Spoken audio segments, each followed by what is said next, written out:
सेवा चक्र आदि का निरूपण। शंकर जी कहते हैं, अब मैं सेवा चक्र का प्रतिपादन कर रहा हूँ, जिससे सेवक को सेव्य से लाभ तथा हानि का ज्ञान होता है। पिता, माता तथा भाई एवं स्त्री पुरुष, इन लोगों के लिए इसका विचार विशेष रूप से करना चाहिए। कोई भी व्यक्ति पूर्वोक्त व्यक्तियों में से किससे लाभ प्राप्त कर सकेगा, इसका ज्ञान वह उस सेवा चक्र से कर सकता है। सेवा चक्र का स्वरूप वर्णन करते हैं। पूर्व से पश्चिम को 6 रेखाएं और उत्तर से दक्षिण को 8 तिरछी रेखाएं खींचें। इस तरह लिखने पर 35 कोष्ठ का सेवा चक्र बन जाएगा। उसमें ऊपर के कोष्ठों में 5 स्वरों को लिखकर पुनः स्पर्श वर्णों को लिखें, अर्थात क से लेकर ह तक के वर्णों का न्यास करें। उसमें 3 वर्णों ण को छोड़कर लिखें। नीचे वाले कोष्ठों में क्रम से सिद्ध, साध्य, सुसिद्ध, शत्रु तथा मृत्यु इनको लिखें। इस तरह लिखने पर सेवा चक्र सर्वांग संपन्न हो जाता है। इस चक्र में शत्रु तथा मृत्यु नाम के कोष्ठ में जो स्वर तथा अक्षर हैं, उनका प्रत्येक कार्य में त्याग कर देना चाहिए, किंतु सिद्ध, साध्य, सुसिद्ध, शत्रु तथा मृत्यु नाम वाले कोष्ठों में से किसी एक ही कोष्ठ में यदि सेव्य और सेवक के नाम का आदि अक्षर पड़े तो वह सर्वथा अशुभ है। इसमें द्वितीय कोष्ठ पोषक है, तृतीय कोष्ठ धनदायक है, चौथा कोष्ठ आत्मनाशक है, 5वां कोष्ठ मृत्यु देने वाला है। इस चक्र से मित्र, नौकर एवं बांधव से लाभ की प्राप्ति के लिए विचार करना चाहिए, अर्थात हम किससे मित्रता का व्यवहार करें कि मुझे उससे लाभ हो तथा किसको नौकर रखें जिससे लाभ हो, एवं परिवार के किस व्यक्ति से मुझे लाभ होगा, इसका विचार इस चक्र से करें। जैसे अपने नाम का आदि अक्षर तथा विचारणीय व्यक्ति के नाम का आदि अक्षर सेवा चक्र के किसी एक ही कोष्ठक में पड़ जाए तो वह शुभ है, अर्थात उस व्यक्ति से लाभ होगा, ये जाने। यदि पहले वाले 3 कोष्ठकों में से किसी एक में अपने नाम का आदि वर्ण पहले वाले 3 कोष्ठों में से किसी एक में पड़े और विचारणीय व्यक्ति के नाम का आदि अक्षर चौथे तथा 5वें में पड़े तो अशुभ होता है। चौथे तथा 5वें कोष्ठों में किसी एक में सेव्य के तथा दूसरे में सेवक के नाम का आदि वर्ण पड़े तो अशुभ ही होता है। अब अकारादि वर्णों तथा ताराओं के द्वारा सेव्य सेवक का विचार कर रहे हैं। अ वर्ग अ, ई, उ, ए, ओ का स्वामी देवता है। क वर्ग क, ख, ग, घ, ण का स्वामी दैत्य है। च वर्ग च, छ, ज, झ, ण का स्वामी नाग है। ट वर्ग ट, ठ, ड, ढ, ण का स्वामी गंधर्व है। त वर्ग त, थ, द, ध, न का स्वामी ऋषि है। प वर्ग प, फ, ब, भ, म का स्वामी राक्षस है। य वर्ग य, र, ल, व का स्वामी पिशाच है। श वर्ग श, क्ष, स, ह का स्वामी मनुष्य है। इनमें देवता से बलि दैत्य है, दैत्य से बलि सर्प है, सर्प से बलि गंधर्व है, गंधर्व से बलि ऋषि है, ऋषि से बलि राक्षस है, राक्षस से बलि पिशाच है और पिशाच से बलि मनुष्य होता है। इसमें बलि दुर्बल का त्याग करे, अर्थात सेव्य, सेवक इन दोनों के नामों के आदि अक्षर के द्वारा बलि वर्ग तथा दुर्बल वर्ग के ज्ञान करके बलि वर्ग वाले दुर्बल वर्ग वाले से व्यवहार न करें। एक ही वर्ग के सेव्य तथा सेवक के नाम का आदि वर्ण रहना उत्तम होता है। अब मैत्री विभाग संबंधी तारा चक्र को सुनो। पहले नाम के प्रथम अक्षर के द्वारा नक्षत्र जान ले, फिर 9 ताराओं की 3 बार आवृत्ति करने पर 27 नक्षत्रों की ताराओं का ज्ञान हो जाएगा। इस तरह अपने नाम के नक्षत्र का तारा जान ले। 1 जन्म, 2 संपत, 3 विपत, 4 क्षेम, 5 प्रत्ययरी, 6 साधक, 7 वध, 8 मैत्र, 9 अति मैत्र, ये 9 ताराएं हैं। इनमें जन्म तारा अशुभ, संपत तारा अति उत्तम और विपत तारा निष्फल होती है। क्षेम तारा को प्रत्येक कार्य में लेना चाहिए। प्रत्ययरी तारा से धन क्षति होती है। साधक तारा से राज्य लाभ होता है। वध तारा से कार्य का विनाश होता है। मैत्र तारा मैत्री कारक है और अति मैत्र तारा हित कारक होती है। विशेष प्रयोजन जैसे सेव्य रामचंद्र, सेवक हनुमान, इन दोनों में भाव कैसा रहेगा, इसे जानने के लिए हनुमान के नाम के आदि वर्ण ह के अनुसार पुनर्वसु नक्षत्र हुआ तथा राम नाम के आदि वर्ण रा के अनुसार नक्षत्र चित्रा हुआ। पुनर्वसु से चित्रा की संख्या 8वीं हुई। इस संख्या के अनुसार मैत्र नामक तारा हुई। अतः इन दोनों की मैत्री परस्पर कल्याण कर होगी, यो जानना चाहिए। अब तारा चक्र कहते हैं। प्रिय, नामाक्षरों के स्वरों की संख्या में वर्णों की संख्या जोड़ दें, उसमें 20 का भाग दें। शेष से फल को जाने, अर्थात स्वल्प शेष वाला व्यक्ति अधिक शेष वाले व्यक्ति से लाभ उठाता है। जैसे सेव्य राम तथा सेवक हनुमान। इनमें सेव्य राम के नाम का र 2, आ 2, म 5, अ 1 सबका योग 10 हुआ। इसमें 20 से भाग दिया तो शेष 10 सेव्य का हुआ तथा सेवक हनुमान के नाम का ह 4, अ 1, न 5, उ 5, म 5, आ 2, न 5 सबका योग 27 हुआ। इसमें 20 का भाग दिया तो शेष 7 सेवक का हुआ। यहाँ पर सेवक के शेष से सेव्य का शेष अधिक हो रहा है, अतः हनुमान जी राम जी से पूर्ण लाभ उठाएंगे, ऐसा ज्ञान होता है। अब नामाक्षरों में स्वरों की संख्या के अनुसार लाभ हानि का विचार करते हैं। सेव्य सेवक दोनों के बीच जिनके नामाक्षरों में अधिक स्वर हो वह धनी है तथा जिसके नामाक्षरों में अल्प स्वर हो वह ऋणी है। धन स्वर मित्रता के लिए तथा ऋण स्वर दासता के लिए होता है। इस प्रकार लाभ तथा हानि की जानकारी के लिए सेवा चक्र कहा गया। मेष मिथुन राशि वालों में प्रीति, मिथुन सिंह राशि वालों में मैत्री तथा तुला सिंह राशि वालों में महामैत्री होती है, किंतु धनु कुंभ राशि वालों में मैत्री नहीं होती। अतः इन दोनों को परस्पर सेवा नहीं करनी चाहिए। मीन वृष, वृष कर्क, कर्क कुंभ, कन्या वृश्चिक, मकर वृश्चिक, मीन मकर राशि वालों में मैत्री तथा मिथुन कुंभ, तुला मेष राशि वालों की परस्पर महामैत्री होती है। वृष वृश्चिक में परस्पर वैर होता है। मिथुन धनु, कर्क मकर, मकर कुंभ, कन्या मीन राशि वालों में परस्पर प्रीति रहती है। अर्थात उपर्युक्त दोनों राशि वालों में सेव्य सेवक भाव तथा मैत्री व्यवहार एवं कन्या वर्ग का संबंध सुंदर तथा शुभप्रद होता है।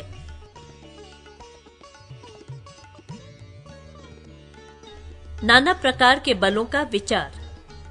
शंकर जी कहते हैं, अब सूर्यादि ग्रहों की राशियों में पैदा हुए नवजात शिशु का जन्म फल क्षेत्राधिप के अनुसार वर्णन करूंगा। सूर्य के ग्रह में अर्थात सिंह लग्न में उत्पन्न बालक समकाय, कभी कृशांग, कभी स्थूलांग, गौरवर्ण, पित्त प्रकृति, लाल नेत्रों वाला, गुणवान तथा वीर होता है। चंद्र के ग्रह में अर्थात कर्क लग्न का जातक भाग्यवान तथा कोमल शरीर वाला होता है। मंगल के ग्रह में अर्थात मेष तथा वृश्चिक लग्नों का जातक वात रोगी तथा अत्यंत लोभी होता है। बुध के ग्रह में अर्थात मिथुन तथा कन्या लग्नों का जातक बुद्धिमान, सुंदर तथा मानी होता है। गुरु के ग्रह में अर्थात धनु तथा मीन लग्नों का जातक सुंदर और अत्यंत क्रोधी होता है। शुक्र के ग्रह में अर्थात तुला तथा वृष लग्नों का जातक त्यागी, भोगी एवं सुंदर शरीर वाला होता है। शनि के ग्रह में अर्थात मकर तथा कुंभ लग्नों का जातक बुद्धिमान, सुंदर तथा मानी होता है। सौम्य लग्न का जातक सौम्य स्वभाव का तथा क्रूर लग्न का जातक क्रूर स्वभाव का होता है। गौरी, अब नाम राशि के अनुसार सूर्यादि ग्रहों का दशा फल कहता हूँ। सूर्य की दशा में हाथी, घोड़ा, धन धान्य, प्रबल राज्य लक्ष्मी की प्राप्ति तथा धनागम होता है। चंद्रमा की दशा में दिव्य स्त्री की प्राप्ति होती है। मंगल की दशा में भूमि लाभ और सुख होता है। बुध की दशा में भूमि लाभ के साथ धन धान्य की भी प्राप्ति होती है। गुरु की दशा में घोड़ा, हाथी तथा धन मिलता है। शुक्र की दशा में खाद्यान्न तथा गो दुग्धादि पान के साथ धन का लाभ होता है।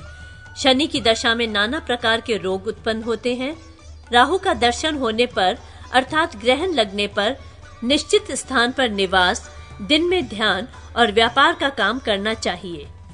यदि वाम श्वास चलते समय नाम का अक्षर विषम संख्या का हो तो वह समय मंगल, शनि तथा राहु का रहता है। उसमें युद्ध करने से विजय होती है। दक्षिण श्वास चलते समय यदि नाम का अक्षर सम संख्या का हो तो वह समय सूर्य का रहता है। उसमें व्यापार कार्य निष्फल होता है, किंतु उस समय पैदल संग्राम करने से विजय होती है और सवारी पर चढ़कर युद्ध करने से मृत्यु होती है। ओम हूं, ओम ह्यूं, ओम स्फे, अस्त्रम मोटय, ओम चूर्णय चूर्णय, ओम सर्व शत्रु मर्दय मर्दय, ओम ह्यूं, ओम ह्यः फट। इस मंत्र का 7 बार न्यास करना चाहिए। फिर जिनके 4, 10 तथा 20 भुजाएं हैं, जो हाथों में त्रिशूल, खटवांग, खड़ग और कटार धारण किए हुए हैं तथा जो अपनी सेना से विमुख और शत्रु सेना का भक्षण करने वाले हैं, उन भैरव जी का अपने हृदय में ध्यान करके शत्रु सेना के सम्मुख उक्त मंत्र का 108 बार जप करें। जप के पश्चात डमरू का शब्द करने से शत्रु सेना शस्त्र त्याग कर भाग खड़ी होती है। पुनः शत्रु सेना की पराजय का अन्य प्रयोग बतलाता हूँ।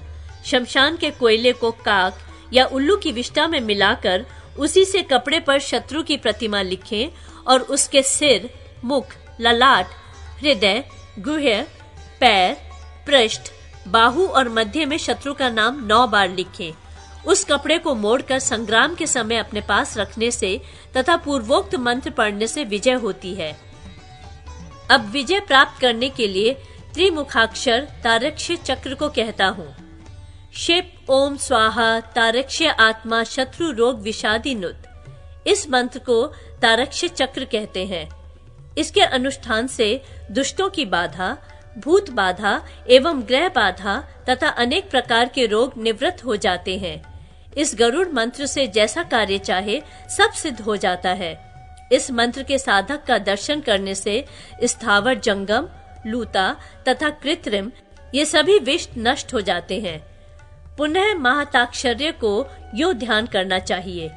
जिनकी आकृति मनुष्य की सी है, जो 2 पांख और 2 भुजा धारण करते हैं, जिनकी चोंच टेढ़ी है, जो सामर्थ्यशाली तथा हाथी और कछुए को पकड़ रखने वाले हैं, जिनके पंजों में असंख्य सर्प उलझे हुए हैं, जो आकाश मार्ग से आ रहे हैं और रणभूमि में शत्रुओं को खाते हुए नोच नोच कर निगल रहे हैं।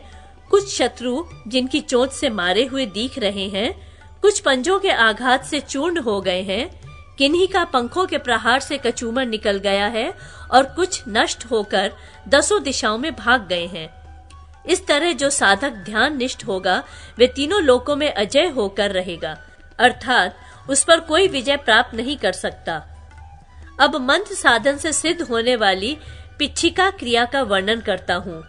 ओम ह्रूम पक्षिं क्षिप, ओम हूं सह मा बल पराक्रम सर्व सैन्य भक्षय भक्षय, ओम मर्दय मर्दय, ओम चूर्णय चूर्णय, ओम विद्रावय विद्रावय, ओम हूं खः, ओम भैरवो याज्ञपयति स्वाहा।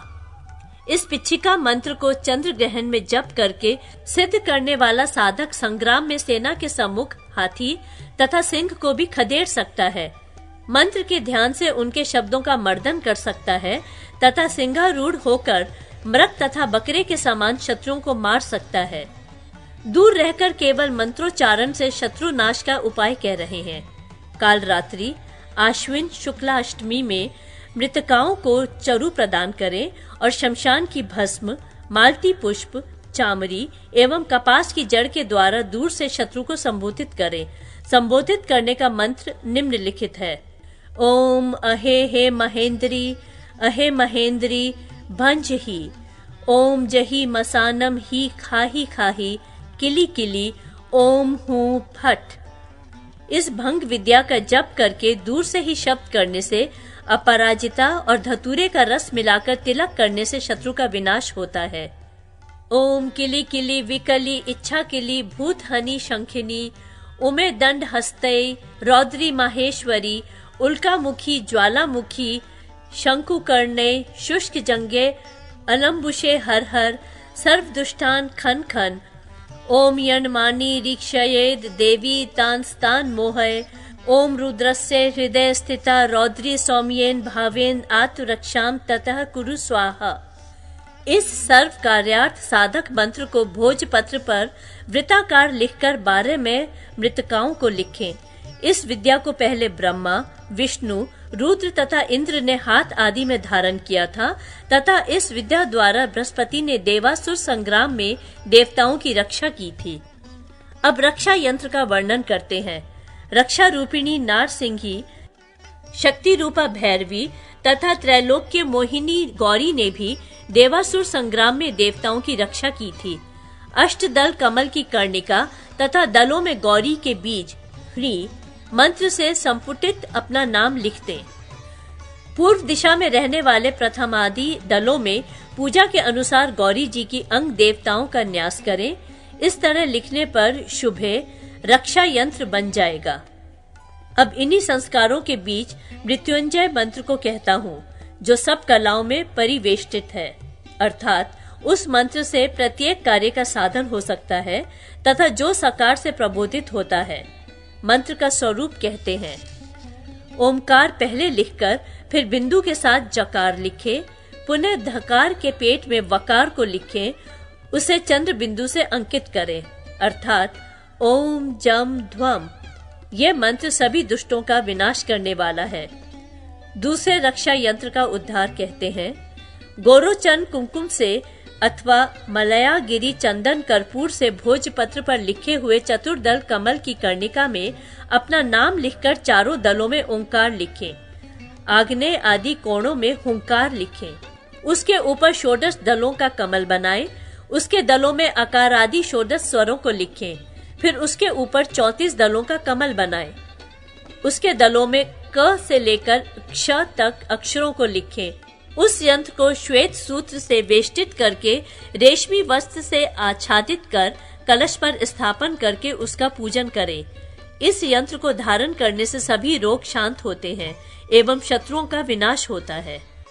अब भेलखी विद्या को कह रहा हूँ, जो योग में होने वाली मृत्यु से बचाती है। उसका मंत्र स्वरूप निम्नलिखित है। ओम वातिले वितले विडाल मुखी इंद्रपुरी उद्धवो वायुदेवेन खिली आजी हाजा मई वाह इहा दिदु खनित्य कंठोच्चय मुहूर्तान्व्या एह माम यस महु पाडी ओम भेलखी ओम स्वाहा। नवरात्र के अवसर पर इस मंत्र को सिद्ध करके संग्राम के समय 7 बार मंत्र जप करने पर शत्रु का मुख स्तंभन होता है। ओम चंडी ओम हूं फट स्वाहा। इस मंत्र को संग्राम के अवसर पर 7 बार जपने से खड़ग युद्ध में विजय होती है।